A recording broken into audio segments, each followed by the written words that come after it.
नमस्कार। तो कैसे हैं आप सब? आई होप आप बहुत अच्छे से होंगे और अपने अपने एग्ज़ाम की तैयारी कर रहे होंगे।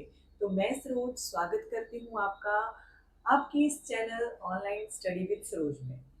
तो फ्रेंड्स, जैसा कि आपको पता ही है कि हम जो हैं वो सीटैट और एचपीटीजीटी कमीशन की प्रिपरेशन कर रहे हैं, यानी कि मिशन सीटैट पे हम लगे हुए हैं। लेकिन अगर आप एचपीटीजीटी कमीशन की भी प्रिपरेशन कर रहे हो, तब भी आपके लिए जो क्लासेस हैं ये बहुत ज़्यादा इम्पॉर्टेंट रहने वाली हैं। क्यों इम्पॉर्टेंट रहने वाली हैं? क्योंकि आपको पता है जो एसएसटी वाला टॉपिक आता है ये दोनों में ही सेम ही रहेगा, ठीक है। तो एसएसटी का जो जीके पोर्शन होता है वो बड़ा ज़्यादा इम्पोर्टेंट होता है और इसमें से ही बहुत ज़्यादा क्वेश्चन जो हैं वो हमें देखने को मिलते हैं। तो एसएसटी एक ऐसा टॉपिक है, वो बहुत ज़्यादा क्वेश्चंस यानी कि 60 क्वेश्चन आपको पता ही है एग्जाम में आते हैं। तो अगर आप एसएसटी जो सब्जेक्ट है आपका उसको पक्का कर लेते हो तो आपके जो मार्क्स हैं वो बहुत अच्छे आएंगे एग्जाम में, ठीक है। मैं ये नहीं कह रही हूँ कि आपने बाकी सब्जेक्ट्स की ओर फोकस नहीं करना है, लेकिन अगर आप एसएसटी को ज़्यादा टाइम दोगे अपनी प्रिपरेशन का तो आपका जो एग्ज़ाम है वो बहुत ज़्यादा अच्छे मार्क्स से क्वालिफाई हो सकता है, ठीक है। तो चलिए आज की क्लास के ये सभी इंपॉर्टेंट क्वेश्चंस रहने वाले हैं, ठीक है। तो बहुत ज़्यादा इंपॉर्टेंट क्वेश्चंस लेके आई हूँ और आपको पता ही है ये 15 से 16-17 क्वेश्चन ही होते हैं, बहुत ज़्यादा क्वेश्चंस नहीं होते हैं। लेकिन हम इन क्वेश्चंस को जब डिस्कस करते हैं तो ये क्वेश्चन जो है वो बढ़कर इनकी संख्या जो है वो ज़्यादा हो जाती है, यानी कि एक क्वेश्चन से जितने भी क्वेश्चन निकलते हैं मैं उनको आपको बताने की कोशिश करती हूँ इन क्लासेस के ज़रिए। और ये जितने भी क्वेश्चंस बनते हैं ये एग्जाम के पॉइंट ऑफ व्यू से बहुत ज़्यादा इंपॉर्टेंट होते हैं, क्योंकि ये सभी क्वेश्चंस पी बाई क्यू हैं, ठीक है, इंपॉर्टेंट है सभी। और अगर आप H P T G T commission और सी टेट के अलावा किसी और भी एग्जाम की प्रिपरेशन कर रहे हो तब भी आपके लिए ये एक तरह से जीके का काम करते हैं क्वेश्चंस, ठीक है। तो इम्पॉर्टेंट है, क्लास को बीच में स्किप करके बिल्कुल नहीं जाना है। अपने फ्रेंड्स के साथ क्लास को जरूर शेयर करना है। अगर आपको क्लास अच्छी लगती है तो प्लीज़ क्लास को लाइक ज़रूर करें और चैनल पर अगर आप नए आए हो तो चैनल को भी सब्सक्राइब ज़रूर कर लें। तो चलिए बिना टाइम गवाए शुरू करते हैं हम आज की ये क्लास। तो आज की जो क्लास है इसका जो फर्स्ट क्वेश्चन रहने वाला है, ठीक है। फर्स्ट क्वेश्चन है कि ये जो रिहला नामक पुस्तक है ये किसके द्वारा लिखी गई है, ठीक है। बहुत ज़्यादा चांसेस होते हैं कि ये जो भी एग्ज़ाम है, चाहे आप सी टेट की बात ले लो, चाहे आप एस पी टीजीटी कमीशन की भी बात ले लो, ये जो एग्ज़ाम है टैट हो गया, कमीशन हो गया, इसमें मतलब हर तरह के क्वेश्चन जो है वो पूछे जाते हैं। लेकिन उन क्वेश्चंस में एक डे सेलिब्रेशन और एक बुक ये ज़रूर पूछे जाते हैं, ठीक है। तो किसी भी राइटर की आपसे बुक पूछी गई होगी या फिर आपको राइटर का नाम देके उसकी जो बुक के ऑप्शन है वो दिए गए होंगे कि ये बुक जो है वो किसने लिखी है, ठीक है। या तो रहला नामक ये पुस्तक जो है ये इब्न बतूता के द्वारा जो है वो लिखी गई है। ये इब्न बतूता जो था, ये ऐसा भी पूछा जाता है ये कौन से देश का यात्री था जो भारत में आया था, तो ये मोरक्को से भारत में आया था, ठीक है। ये आपने याद रखना है। 1355 ईस्वी में इस पुस्तक को इसने लिखा था और ये पुस्तक तुर्की भाषा में इसके द्वारा जो थी वो लिखी गई थी, ठीक है। और भी बहुत सारी पुस्तकें हैं जैसे कि बाबर नामा है जो बाबर की आत्मकथा है, और आईने अकबरी है जो अबुल फजल के द्वारा लिखी गई है। उसी तरह से जो हुमायूं नामा है वो हुमायूं की जो एक सौतेली बहन थी गुलबदन बेगम यानी कि बाबर की जो पुत्री थी उसके द्वारा लिखी गई है। यानी कि बहुत सारी ऐसी पुस्तकें हैं जो एग्जाम में पूछी जा सकती हैं, तो आपने उसके लिए प्रिपेयर होके जाना है, ठीक है। तो रिहला मैंने आपको बता दी, रिहला किसकी पुस्तक है, इब्न बतूता की ये पुस्तक है, ठीक है। और आईने अकबरी भी बहुत बार एग्जाम में पूछी जाती है, तो अबुल फजल आपने नाम जो है वो याद रखना है, ठीक है। बात करते हैं नेक्स्ट क्वेश्चन की। नेक्स्ट क्वेश्चन है कि जब भारत को स्वतंत्रता प्राप्त हुई थी, यानी कि कौन सा टाइम पीरियड था ये था 1947 वाला टाइम पीरियड, ठीक है। तो उस समय ब्रिटेन का जो प्रधानमंत्री था ये कौन था, ठीक है। तो ब्रिटेन का प्रधानमंत्री उस टाइम कौन था जब भारत को स्वतंत्रता प्राप्त हुई थी, यानी कि 1947 में। तो उस समय जो भारत का जो ब्रिटेन का जो प्रधानमंत्री था वो था क्लीमेट एंटली, ठीक है। बहुत एग्जाम में ये क्वेश्चन पूछा जाता है, वेरी इंपॉर्टेंट है ये क्वेश्चन, आप कह लो इस क्वेश्चन को, तो आपको ये पता होना चाहिए कि उस समय ब्रिटेन में क्या हो रहा था, या ब्रिटेन के जो प्रधानमंत्री थे उस समय वो कौन थे। तो ब्रिटेन के उस टाइम प्रधानमंत्री थे क्लीमेंट एटली, ठीक है, ये आपने नाम याद रखना है, ठीक है। 1945 में ये नियुक्त हुए थे ब्रिटेन के प्रधानमंत्री, ठीक है, ये भी पूछा जा सकता है। बात करते हैं नेक्स्ट क्वेश्चन की। तो नेक्स्ट क्वेश्चन है कि किसका विचार था कि भारत दो भागों में बंट जाएगा, ठीक है। अब जब 1947 में भारत को आज़ादी मिलनी थी, तो ये तो सभी को पता था कि भारत का विभाजन होना निश्चित ही है, लेकिन जो ऑफिशियली ये वर्ड कहे थे कि भारत दो भागों में बंट जाएगा, ये कहे गए थे लॉर्ड माउंटबेटन के द्वारा, ठीक है, ये ऑफिशियली इनके द्वारा कहे गए थे। वैसे तो सभी को पता ही था कि अब भारत का विभाजन होना निश्चित ही है, ठीक है, लेकिन जो ऑफिशियली ये बात कही गई थी लॉर्ड माउंटबेटन के द्वारा। और लॉर्ड माउंटबेटन आपको पता है भारत के जो अंतिम गवर्नर जनरल, ठीक है, अंतिम गवर्नर रह चुके हैं, ठीक है, ये भी आपने याद रखना है। नेक्स्ट क्वेश्चन है कि भारत का राष्ट्रीय स्मारक कौन है, ठीक है। तो भारत का जो राष्ट्रीय स्मारक है ये कौन सा है, ये आपने मुझे बताना है।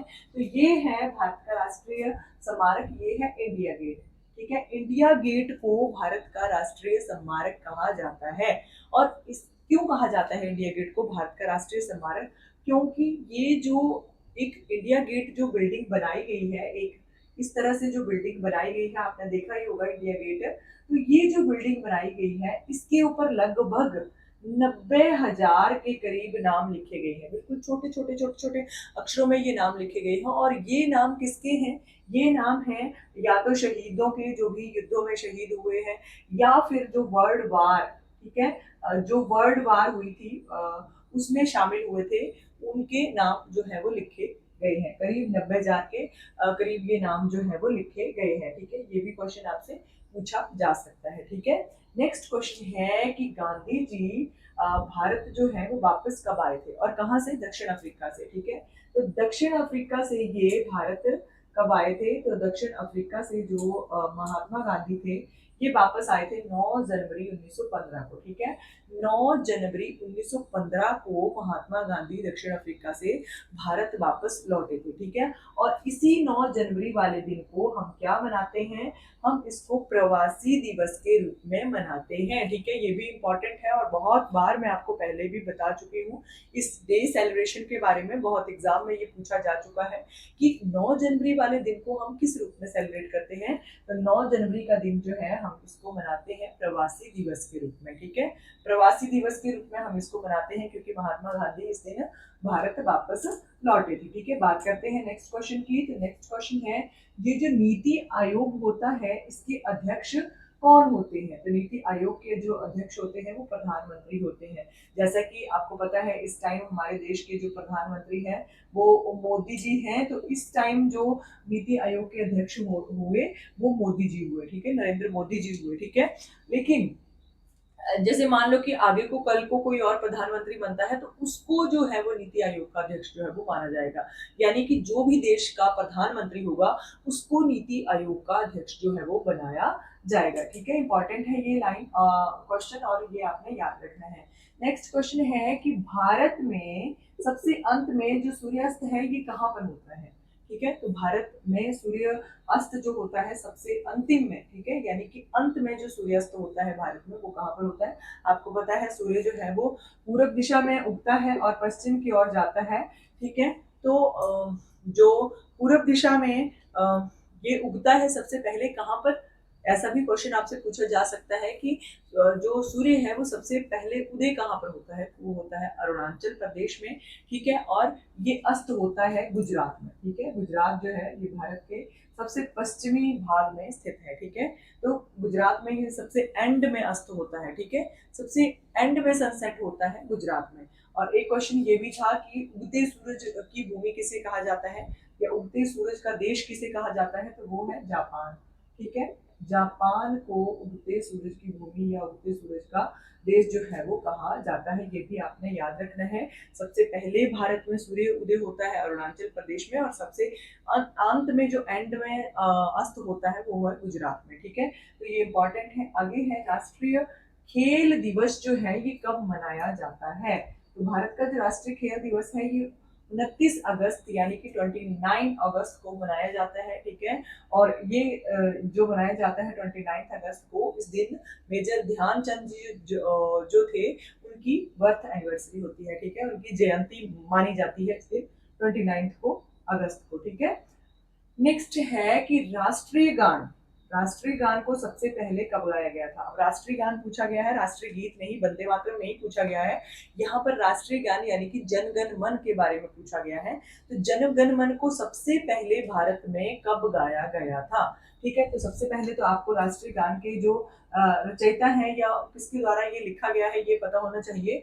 तो ये जो है वो लिखा गया है रविंद्रनाथ टैगोर जी के द्वारा, ठीक है। और इसको सबसे पहले गाया गया था 1911 में, ठीक है। राष्ट्रीय गान को सबसे पहले जो गाया गया था वो गाया गया था 1911 में, ठीक है। बहुत बार ये पूछा जा चुका है क्वेश्चन, तो ये आपने याद रखना है। नेक्स्ट क्वेश्चन है कि 1857 के विद्रोह के दौरान भारत का गवर्नर जनरल कौन था? सबसे इंपॉर्टेंट क्वेश्चन है, मोस्ट इंपॉर्टेंट क्वेश्चन आप कह सकते हो। और बहुत बहुत बहुत एग्जाम में ये क्वेश्चन जो है वो आ चुका है, ठीक है। बहुत बार ये क्वेश्चन जो है वो किसी न किसी एग्जाम में ये रिपीट होता ही रहता है, ठीक है। तो जब 1857 का यानी कि 1857 का विद्रोह हो रहा था, तो उस टाइम पर जो है वो भारत के जो गवर्नर जनरल थे ये कौन थे? तो ये थे लॉर्ड कैनिंग। कौन थे? Lord Canning. अब इनसे इंपॉर्टेंट एक और क्वेश्चन बनता है कि 1858 में, ठीक है, 1858 में ये पहले थे गवर्नर जनरल, ठीक है। क्या थे? Governor general. अब क्या हुआ कि गवर्नर जनरल के 1857 के विद्रोह के बाद गवर्नर जनरल के पद को ही समाप्त कर दिया गया, ठीक है। तो ये अंतिम गवर्नर जनरल हुए और उसके बाद आई वायसराय वाली पद्धति। तो ये पहले वायसराय भी रहे हैं, ठीक है। तो इन्होंने वायसराय के रूप में भी काम कार्य जो है वो किया है, ठीक है। तो पहले ये वायसराय हो गए लॉर्ड कैनिंग और अंतिम गवर्नर जनरल हुए, ठीक है। ऐसे भी क्वेश्चन आपसे पूछा जा सकता है कि भारत के प्रथम वायसराय कौन थे? तो वायसराय थे लॉर्ड कैनिंग।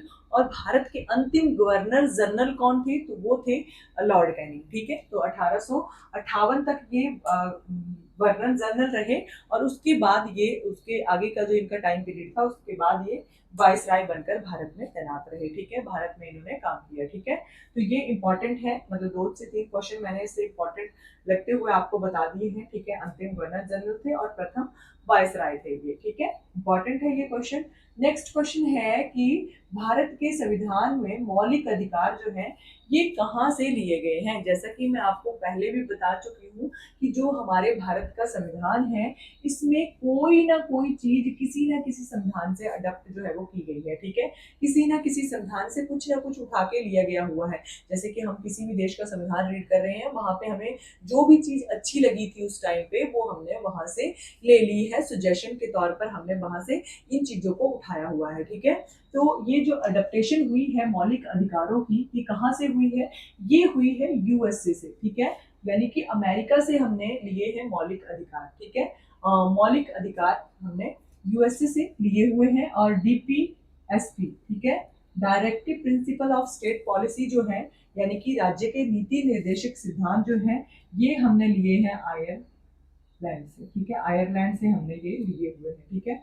बहुत सारे देशों से हमने बहुत कुछ लिया हुआ है, ठीक है। तो ये लिए हैं हमने मौलिक अधिकार यानी कि फंडामेंटल जो हमारे राइट्स हैं ये हमने लिए हैं अमेरिका से, यूएसए से हमने ये लिए हैं। और बहुत बार ये क्वेश्चन पूछा जाता है कि ये भारत के संविधान में के कौन से भाग में ये उपलब्ध है, ये पाए जाते हैं? तो ये है भाग 3 में, ठीक है।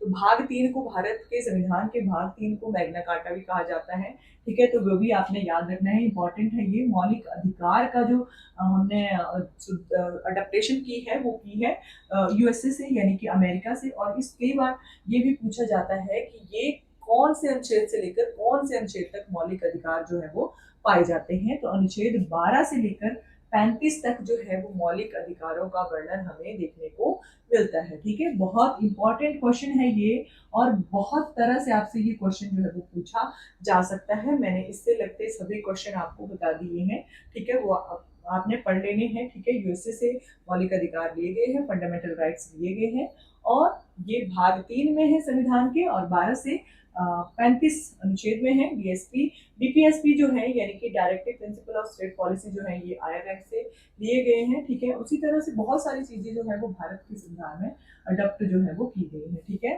तो नेक्स्ट क्वेश्चन है कि भारत में जो प्रकाशित प्रथम अखबार था ये कौन सा था, यानी कि पहला जो फर्स्ट जो न्यूज़पेपर था वो कौन सा था। तो फर्स्ट न्यूज़पेपर था बंगाल गजट, ठीक है। बंगाल गजट जो था ये भारत का प्रथम प्रकाशित अखबार था, ठीक है। भारत में पहली बार कोई अखबार जो था वो प्रकाशित किया गया था, ठीक है। तो इसका नाम दिया गया था बंगाल गजट, ठीक है। और ये अंग्रेजी भाषा का अखबार था। कई बार ये भी पूछा जाता है कि भारत में प्रकाशित प्रथम अखबार जो था बंगाल गजट ये कौन सी भाषा का अखबार था। तो ये था अंग्रेजी भाषा का अखबार और ये 1780 में प्रकाशित हुआ था, ठीक है। 1780 में ये पहली बार प्रकाशित हुआ था बंगाल गजट, ठीक है। ये इंपॉर्टेंट है। और अगर आपसे पूछा जाता है कि भारत में जो हिंदी का पहला अखबार कौन सा था प्रकाशित, तो वो था उदंत मार्तंड, ठीक है। उदंत मार्तंड जो था ये हिंदी का पहला अखबार था भारत का, ठीक है। तो ये भी आपने याद रखना है, इंपॉर्टेंट है ये। अगर आपसे इंग्लिश में पूछा जाता है कि अंग्रेजी भाषा का पहला अखबार कौन सा था, तो आपने बंगाल गजट का नाम लिखना है। और अगर आपसे हिंदी का एग्जाम अखबार जो है वो पूछा जाता है तो आपने उदंत मार्तंड पे निशान लगाना है, ठीक है। तो ये इंपॉर्टेंट है दोनों ही क्वेश्चन। नेक्स्ट क्वेश्चन पूछा गया है कि शेरे पंजाब, ठीक है। शेरे पंजाब जो है इसकी उपाधि किसे दी गई थी, ठीक है। तो शेरे पंजाब कहा जाता है लाला लाजपत राय को, ठीक है। और इनको एक और उपाधि भी प्राप्त है, तो वो कौन सी है, वो है इनकी उपाधि केसरी पंजाब केसरी, सॉरी पंजाब केसरी इनको उपाधि प्राप्त है एक और दूसरी है शेरे पंजाब, ठीक है। तो दो उपाधियां इनके पास प्राप्त थी। और ये लाला लाजपत राय जब इनकी हत्या हुई थी या इनकी मृत्यु हुई थी तो उस टाइम पे जो था कौन सा कमीशन था, कौन सा कमीशन भारत आया था, तो वो था साइमन कमीशन, ठीक है। साइमन कमीशन 1928 में भारत आया था, 1927 में और 28 में ये भारत आया था। तो जब इनका उसका विरोध प्रदर्शन किया जा रहा था, हरी झंडियों काली झंडियों से हरी झंडियों से उसका स्वागत को क्या विद्रोह किया जा रहा था, तो उस टाइम पर इनकी जो थी वो लाठियों से हत्या हो गई थी लाला लाजपत राय की, ठीक है। मर गए थे ये। और तो राणा रणजीत सिंह दूसरे ये हैं जिनको शेरे पंजाब जो है वो कहा जाता है। शेरे पंजाब की उपाधि जो है वो महाराजा रणजीत सिंह को भी दी जाती है। इन्हीं को पंजाब का ओरिजिनल फाउंडर जो है वो कहा जाता है। पंजाब का जो एक असली जो फाउंड करता है या संस्थापक कहा जाता है वो कहा जाता है महाराजा रणजीत सिंह। ही है जो था वो सिखों की एक कौम इकट्ठी की थी। तो ये जो है इनको भी शेरे पंजाब की उपाधि से नवाजा गया था, यानी कि इनको भी शेरे पंजाब की उपाधि जो है वो प्राप्त है, ठीक है। तो ये दोनों ही क्वेश्चन इंपॉर्टेंट है। अगर आपको ऑप्शन में लाला लाजपत राय मिलता है तो आपने उसके ऊपर निशान लगाना है, और अगर महाराजा रणजीत सिंह ऑप्शन में आपको मिलते हैं तो वो भी शेरे पंजाब की उपाधि से उनको भी सम्मानित किया गया था, ठीक है। नेक्स्ट क्वेश्चन है कि शहीद आजम, अब एक उपाधि दी गई थी शहीद आजम, वो किसको दी गई थी, वो दी गई थी भगत सिंह को। अच्छा, भगत सिंह से रिलेटेड एक क्वेश्चन बहुत बार एग्जाम में पूछा जाता है। वो क्वेश्चन क्या है, वो क्वेश्चन ये है कि जिस टाइम पर भगत सिंह को फांसी दी गई थी तो वो किस उम्र में थे, ठीक है। तो वो थे 23 ईयर्स के, ठीक है। कितने साल के थे, 23 ईयर्स के, मात्र 23 वर्ष के ये थे जब इनको फांसी जो थी वो दी गई थी। और एक क्वेश्चन ये भी पूछा जाता है कि भगत सिंह के साथ और दो ऐसे कौन थे जिन्हें फांसी साथ में दी गई थी, तो वो भी आपने नाम पढ़ लेने हैं, याद रख लेने हैं, ठीक है। या फिर आपने मुझे कमेंट करके जरूर बताने हैं कि भगत सिंह के साथ कौन दो और थे जिनको फांसी साथ में दी गई थी, ठीक है। नेक्स्ट क्वेश्चन है कि मेजर ध्यान जो चंद थे उनको कौन सा पुरस्कार प्राप्त था, ठीक है। तो मेजर ध्यानचंद से रिलेटेड हमने यहाँ पे क्वेश्चन पढ़ा था कि राष्ट्रीय खेल दिवस जो है वो कब मनाया जाता है, तो 29 अगस्त। और इसी क्वेश्चन के साथ मैंने आपको बताया था कि इस दिन मेजर ध्यानचंद की जयंती होती है, ठीक है। तो उसी के उपलक्ष्य पर हम खेल दिवस जो है राष्ट्रीय खेल दिवस जो है वो मनाते हैं, ठीक है। तो ये जो मेजर ध्यानचंद थे ये हॉकी के बहुत बड़े प्लेयर थे। इनको पद्म भूषण पुरस्कार से सम्मानित किया गया था, ठीक है। तो इन्हीं के नाम पर जो खेलों का, ठीक है, जो एक तरह से खेलों का सबसे सर्वोच्च सम्मान जो है वो इन्हीं के नाम पर रखा गया है। पहले उसका नाम राजीव गांधी खेल रत्न पुरस्कार था, लेकिन अब उसका नाम मेजर ध्यानचंद खेल रत्न पुरस्कार कर दिया गया है, ठीक है। वो भी इम्पोर्टेंट है और आपने ये याद रखना है कि 29 अगस्त को जो हम राष्ट्रीय खेल दिवस मनाते हैं वो मेजर ध्यानचंद जी की ही जयंती के उपलक्ष्य पर मनाते हैं, ठीक है। तो ये इम्पोर्टेंट है बहुत। मैंने आपको एकदम से बता दिए हैं, क्वेश्चन दोनों ही क्लियर कर देती हूँ, कर दिए हैं मैंने आपके कि मेजर ध्यानचंद जी के बर्थ एनिवर्सरी यानी कि उनकी जयंती को ही हम राष्ट्रीय खेल दिवस के रूप में मनाते हैं और इनको पद्म भूषण पुरस्कार, जो कि हमारे भारत का तीसरा सबसे बड़ा पुरस्कार सम्मान है, तो वो उससे सम्मानित इनको किया गया था, ठीक है। तो वो भी आपने याद रखना है। और कई बार पूछा जाता है कि जो ये मेजर ध्यानचंद थे ये कौन से खेल से संबंधित थे, तो हॉकी खेल से ये संबंधित थे, ये भी इम्पोर्टेंट है, ये भी आपने याद रखना है, ठीक है। और भारत का आपको पता ही है राष्ट्रीय खेल हॉकी ही है, तो ये हॉकी से ही संबंधित थे मेजर ध्यानचंद जी, ठीक है। तो आज की क्लास के जितने भी इम्पोर्टेंट क्वेश्चन आए हैं आई होप आपको बहुत अच्छे लगे होंगे, आपने क्लास को पूरा एंड तक जरूर देखा होगा। और अगर फ्रेंड्स आपको मेरी क्लासेस जो है वो अच्छी लगती हैं तो प्लीज़ क्लास को लाइक करना बिल्कुल ना भूलें, चैनल को सब्सक्राइब जरूर कर लें ताकि आगे आने वाली हर वीडियो की नोटिफिकेशन जो है वो आप तक पहुंच जाए। तो आज की क्लास के लिए बस इतना ही। अगर आप सीटेट की प्रिपरेशन कर रहे हो तो आप मेरे चैनल पर सीटेट की प्लेलिस्ट जाकर जरूर देख सकते हो। चैनल को सब्सक्राइब कर लें। Thank you for watching. आज की क्लास के लिए बस इतना ही।